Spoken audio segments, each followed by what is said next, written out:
வணக்கம். நான் Gayathri Sampath, founder director of Nithiliyam special school and Adelaide rehabilitation centre.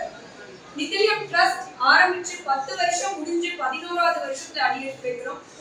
நித்திலியம் school 2 branch Coimbatore plus அன்னூர்ல 200க்கும் மேற்பட்ட குழந்தைகளுக்கு எஜுகேஷன் பிளஸ் ட்ரீட்மெண்ட் கொடுத்துட்டு இருக்கோம். 10 வருஷம் முடிஞ்சு 11வது வருஷத்தை அடியெடுத்து வைக்கிற இந்த ஆனுவல் செலிப்ரேஷன்ல குரல் ஓசை அப்படின்ற ஒரு ப்ரோக்ராம் மூலமா இங்க கிராண்டா செலிப்ரேட் பண்ணோம்.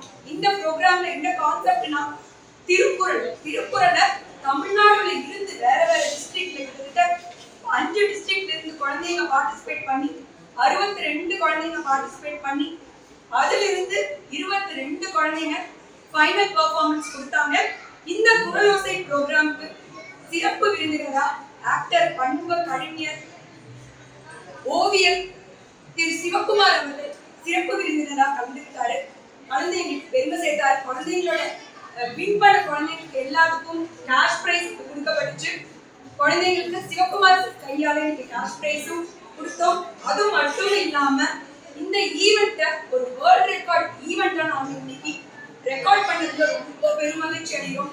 இந்த ஈவெண்ட்ல பார்ட்டிசிபேட் பண்ண ஒவ்வொரு குழந்தைக்கும் இன்னைக்கு வேர்ல்ட் ரெக்கார்ட் சர்டிபிகேட் கிடைச்சிருக்கு. அதாவது இதுவரைக்கும் 22 குழந்தைங்க ஒரே மேடையில திருக்குறள் சொன்னதில்லை, அதுக்கான அர்த்தமும் சொன்னதில்லை. அதன் காரணமாக வேர்ல்ட் ரெக்கார்ட் டீம் நம்ம அப்ரோச் பண்ணி இன்னைக்கு வேர்ல்ட் ரெக்கார்ட் கொடுத்துருக்கோம். பிளஸ் நித்திலியம் ஸ்பெஷல் ஸ்கூல் இங்க அன்னூர்ல சொக்கம்பாளையத்தில் இயங்கிட்டு இருக்கு. கோயம்புத்தூர்ல இது மாதிரி ஒரு ஸ்பெஷல் ஸ்கூல் இந்த ஒரு 15,000 ஸ்கொயர் ஃபீட்ல 1 ஏக்கர்ல நிறுவப்பட்டிருக்க இந்த ஃபெசிலிட்டி கோயம்புத்தூர்ல இருக்க குழந்தைங்களுக்கு கிடைக்கணும்ன்றது எங்களுக்கு ரொம்ப நாள் ஆசை. கோயம்புத்தூர்ல இந்த மாதிரி குழந்தைங்களுக்கு ஃப்ரீயா ட்ரீட்மெண்ட்டும் எஜுகேஷனும் கொடுக்கணும்ன்றது எங்களோட லட்சியம். எங்க ட்ரஸ்டோட அடுத்த கனவு, அடுத்த இலக்குன்னு சொல்லலாம். அதை நோக்கி நாங்க பயணிச்சுட்டு இருக்கோம். அதற்காக யாராவது எங்க ட்ரஸ்ட்டுக்கு இந்த மாதிரி குழந்தைங்களுக்கு ஸ்கூல் கட்டுறதுக்கு நிலம் கொடுத்து உதவினீங்கன்னா ரொம்ப சந்தோஷமா இருக்கும். அப்படின்றது இந்த குழந்தைங்களுக்கு ஒரு வாழ்வாதாரம் கிடைக்கும், எஜுகேஷன் கிடைக்கும் அப்படின்றத உங்க முன்னாடி தெரிவிச்சுக்கிறோம். சிவகுமார் சார் கிட்டத்தட்ட 2.5 மணி நேரம் இருந்து அத்தனை குழந்தைங்களோட பெர்ஃபார்மன்ஸும் பார்த்து மகிழ்வித்து அத்தனை குழந்தைங்களுக்கும் பிரைஸ் கொடுத்துட்டு தான் போனாரு. அவருக்கும் இந்த நேரத்துல நாங்க நன்றி தெரிவிச்சுக்கிறோம். எங்க ட்ரஸ்ட் நித்திலியம் ட்ரஸ்டீஸ் எல்லாம் இங்க இருக்காங்க, அவங்க சார்பா நாங்க நன்றி தெரிவிச்சுக்கிறோம். இந்த ஆட்டிசம் பாதிக்கப்பட்ட குழந்தைகளுக்கு அவங்க பேசி நிறைய வாட்டி சேசம் போட்டு ட்ரைனிங் கொடுத்தீங்கன்னா அதாவது ஆட்டிசம் குழந்தைங்களுக்கு ஒரு ரிப்பீட்டட் பிஹேவியர் சொன்ன விஷயத்த திருப்பி திருப்பி சொல்லிட்டே இருப்பாங்க. அப்படிதான் திருக்குறளை திருப்பி திருப்பி திருப்பி போட வச்சுதான் இந்த குழந்தைங்களுக்கு திருக்குறளை மனப்பாடம் பண்ண வச்சோம். அவங்களுக்குன்னு ஒரு ஸ்பெஷாலிட்டி இருக்கு. ஒரு விஷயத்த கத்துக்கிறாங்கன்னா அதை அவ்வளவு சீக்கிரம் மறக்க மாட்டாங்க. ஸோ இந்த திருக்குறளை கத்துக்கிட்டாங்க, அவ்வளவு சீக்கிரம் மறக்க. எந்த மாதிரியான டீச் மெத்தட் ஃபாலோ பண்ணுவீங்க? நித்திலியம் 2 சிலபஸ் ஃபாலோ பண்றோம். NIOS and state code syllabus. State code syllabus அதாவது தமிழ்நாடு கவர்மெண்ட் சிலபஸ் ஃபாலோ பண்றோம். அது 5 சப்ஜெக்ட்ஸ் இருக்கும். NIOS அப்படின்றது நிறைய விதமான சப்ஜெக்ட்ஸ் இருக்கு. அந்த சப்ஜெக்ட்ஸ்ல எது ஈஸியா இருக்கோ அந்த சப்ஜெக்ட், டேட்டா என்ட்ரி, டிராயிங், இதெல்லாம் கூட சப்ஜெக்டா இருக்கும். அந்த குழந்தைக்கு ஈஸியா இருக்க சப்ஜெக்ட் 20 சப்ஜெக்ட் இருக்குன்னா 20ல 5 மட்டும் அந்த குழந்தை ஏதாவது சூஸ் பண்ணி படிக்கணும். குழந்தைகள் ஆட்டிசம் பாதிக்கப்பட்டதால பிறந்த குழந்தைகள்ல இருந்து நம்ம எந்த ஏஜ் கேட்டகரியில அதை கண்டுபிடிக்க முடியும்? இப்போ வந்து அதுக்கு எந்த மாதிரியான விழிப்புணர்வு பேரண்ட்ஸ் இருக்கணும்? குழந்தைங்க 2 வயசுல 0 to 2 இயர்ஸ்ல ஃபர்ஸ்ட் தலை நிக்கணும், முகம் பார்க்கணும், சிரிக்கணும், கூப்பிட்டா திரும்பி பார்க்கணும். மெயினா கூப்பிட்டா திரும்பி பார்க்கலன்னா அந்த குழந்தைக்கு ஆட்டிசம் இருக்குன்னு அர்த்தம்.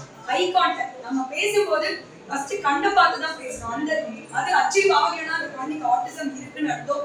இதுதான் ஃபர்ஸ்ட் மைல் ஸ்டோன். அந்த மைல் ஸ்டோன் இல்ல குழந்தைக்கு அப்படின்னா உங்க குழந்தைக்கு ஆட்டிசம் இருக்கு நீங்க ஏர்லியாவே டயக்னோஸ் பண்ணீங்கன்னா, சீக்கிரமே குழந்தைக்கு ஆட்டிசம் இருக்குன்றத கண்டுபிடிச்சீங்கன்னா அந்த குழந்தைய ஒரு 10 வயசுல நார்மல் ஸ்கூலுக்கு அனுப்புறதுக்கு நிறைய வாய்ப்பு இருக்கு. நாங்களும் கிட்டத்தட்ட ஒரு 50 குழந்தைங்க இது மாதிரி நார்மல் ஸ்கூலுக்கு அனுப்பிச்சிருக்கோம். குழந்தைகளுக்கு இந்த மாதிரி நீங்க கற்றுக் கொடுக்கறது ரொம்ப ஈஸியா இருக்குமா, இல்ல ஒரு 10 வயசு 5 வயசு கழிச்சு குழந்தை சேர்க்கிற குழந்தைகள்? அதாவது மூளையோட வளர்ச்சி 10 வருஷத்துக்குள்ள எல்லாருக்குமே மூளை வந்து நார்மல். எல்லா பீப்புளுக்குமே மூளையோட வளர்ச்சின்னு பாத்தீங்கன்னா 0 to 10 இயர்ஸ் தான். அந்த 10 வயசுக்குள்ள நம்ம ட்ரைனிங் கொடுத்தா, அதை விட 5 வயசுக்குள்ள ஆட்டிசம் கண்டுபிடிச்சு ட்ரைனிங் கொடுத்தா அவங்க நார்மல் ஸ்கூலுக்கு போறதுக்கான வாய்ப்பு அதிகமா இருக்கு. கவர்மெண்ட் எந்த அளவுக்கு சப்போர்ட் பண்றாங்க அந்த மாதிரி குழந்தைகளுக்கு அவங்களுடைய ஸ்கில் டெவலப்மெண்ட் பண்றாங்க? கவர்மெண்ட் வந்து ஒவ்வொரு கவர்மெண்ட் ஸ்கூலுக்குமே SSI ஒரு சென்டர் இருக்கு. அதாவது இந்த மாதிரி ஸ்பெஷல் குழந்தைங்க அட்மிஷன் போடணும் அப்படின்னு கவர்மெண்ட் எல்லா ஸ்கூலுக்கும் மேண்டேட்டரியா வச்சிருக்காங்க. அந்த ஒவ்வொரு கவர்மெண்ட் ஸ்கூலுக்கும் SSI ரூம் ஒதுக்கியிருப்பாங்க. அவங்க ஸ்கூல்லயே மாற்றுத்திறனாளி குழந்தைங்க இருந்தாங்கன்னா அங்க வாரத்துக்கு ஒரு தடவை பிசியோதெரபிஸ்ட் வருவாங்க. சொல்லி கொடுக்கறதுக்கு ஸ்பெஷல் எஜுகேட்டர் சிறப்பு டீச்சர் இருப்பாங்க. அவங்கள ஃபுல் டைம் ரெக்ரூட் பண்ணிருக்காங்க கவர்மெண்ட். அது போக ஒரு குழந்தைக்கு மாசம் 1500 ரூபாய் சப்சிடி கொடுத்துருக்காங்க கவர்மெண்ட். அதை இன்னும் கொஞ்சம் இன்க்ரீஸ் பண்ணா ஹெல்ப்ஃபுல்லா இருக்கும் அப்படின்னு நினைக்கிறேன். ஏன்னா கிட்டத்தட்ட மருந்து ஒரு குழந்தைக்கு ஃபிக்ஸ் வருது அப்படின்னாலே 1500 ரூபாயிலிருந்து 2500 ரூபாய் வரைக்கும் செலவாகும்.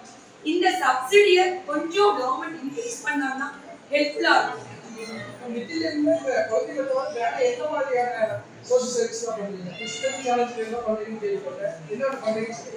பிசிக்கலி சேலஞ்ச் நம்ம இருக்கிறது இன்டெல், அதாவது மன வளர்ச்சி குன்றிய குழந்தைகளை மட்டும்தான் நம்ம எடுத்துட்டு இருக்கோம். அடுத்த முயற்சியா கோயம்புத்தூர்ல இருக்க கார்பரேட்ஸ், கம்பெனிஸ், ஹோட்டல்ஸ் இவங்க எல்லாம் எங்களோட பசங்க, அதாவது 18 வயசுக்கு மேல இருக்க பசங்களை ட்ரெயின் பண்ணி அவங்க ஆபீஸ் பாய் ஆகும், கிளப் பாய் ஆகும், இல்ல ஹோட்டல்ல சர்வர் ஆகும், இது மாதிரி ஆப்பர்ச்சுனிட்டி கொடுத்தாங்கன்னா ட்ரெயின் பண்ணி நாங்க கொடுக்குறோம். நீங்க அவங்களுக்கு வேலை வாய்ப்பு கொடுத்தீங்கன்னா ரொம்ப ரொம்ப உதவியா இருக்கும். நீங்க நம்ப மாட்டீங்க, என் ஹஸ்பண்ட் டென்டிஸ்டுங்க, அவர்கிட்ட அசிஸ்டண்டா, அதாவது டென்டல் அசிஸ்டண்டா நாங்க ஒரு பையனை ட்ரெயின் பண்ணிட்டு இருக்கோம். அவரு அந்த பையனை டென்டல் அசிஸ்டண்டா எடுத்துக்கிறேன்னு சொல்லியிருக்காரு. ஏன்னா இது மாதிரி குட்டி குட்டி வேலைகளை ரொம்ப டிசிப்ளினா, நீனா ஈகோ இல்லாம நம்ம சொல்ற வேலையை கரெக்டா செஞ்சு முடிப்பாங்க. அதனால இவங்களுக்கு வேலை வாய்ப்பு கொடுத்தீங்கன்னா இந்த நிறுவனம் கண்டிப்பா அடுத்த ஸ்டேஜ் உயரும். நீங்க பாத்தீங்கன்னா சக்தி மசாலா கிட்டத்தட்ட 20% மேல பெர்சன்டேஜ் தெரியல, பட் நிறைய பேருக்கு இது மாதிரி ஊனமுற்றவங்களுக்கு வேலை கொடுக்குறாங்க. இது மாதிரி கோயம்புத்தூர்ல இருக்க இண்டஸ்ட்ரீஸ் இது மாதிரி ஆட்டிசம் குழந்தைங்களுக்கு வேலை கொடுக்கணும் அப்படின்றத பத்திரிகையாளர்கள் மூலமா தான் ஒரு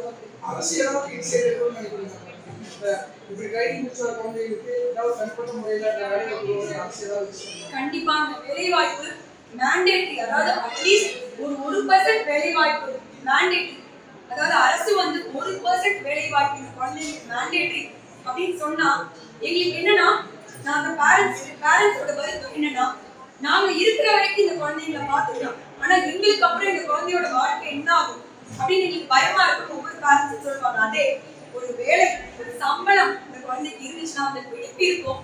அவங்க பேரண்ட்ஸ்க்கு அப்புறம் அந்த குழந்தையோட அண்ணன், தம்பி, அவங்க குடும்பம் கண்டிப்பா இவனை பார்த்துக்கும். இவளுக்கும் ஒரு வைராக்கியம் வரும். நீங்க பார்த்துருப்பீங்க கோயம்புத்தூரை சுத்தி எவ்வளவு மென்டல் ஹோம்ஸ் இருக்குன்னு பார்த்துருப்பீங்க.